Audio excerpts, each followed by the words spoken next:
5 তাৰিখৰ ভিতৰত বুলি মই কোৱা নাই মই কৈছো প্ৰথম সপ্তাহতে দিম গতিকে সোনকালে দিম খৰখেদা কৰিব নালাগে সোনকালে চক হেতু মইতো ৰিজাল্ট নিদিও ৰিজাল্ট কাউন্সিলে দিব তেওঁলোক এটা স্বতন্ত্ৰীয়া আমাৰ অটোনমাস বডি গতিকে তেওঁলোক আপোনালোকে CBSE খুদিছে নেকি কেতিয়া ৰিজাল্ট দিব কাউন্সিলক কিয় খুদি থাকে কাউন্সিলে সময়মতে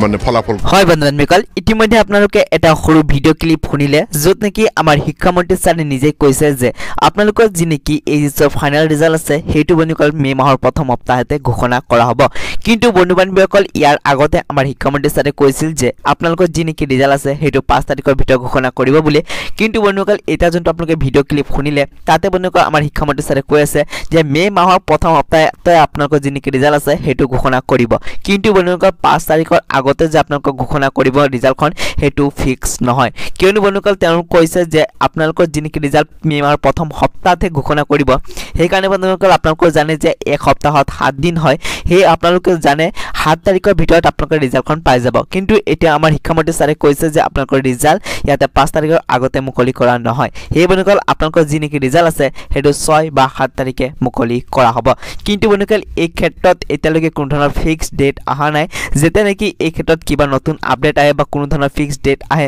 মই আপোনাক নিশ্চয়কৈ ভিডিও বনাই কিনে জনাই দিম সেই কাৰণে আপোনালোকে একো টেনচন ল'ব নালাগে আপোনালোকে যদি এতিয়ালৈকে আমাৰ এই চেনেলটো সাবস্ক্ৰাইব কৰি ৰাখা নাই চেনেলটো নিশ্চয়কৈ সাবস্ক্ৰাইব কৰি দিব তাহাক বন্ধুকল আজিৰ এই ভিডিওটো ইয়াতে সমাপ্ত কৰো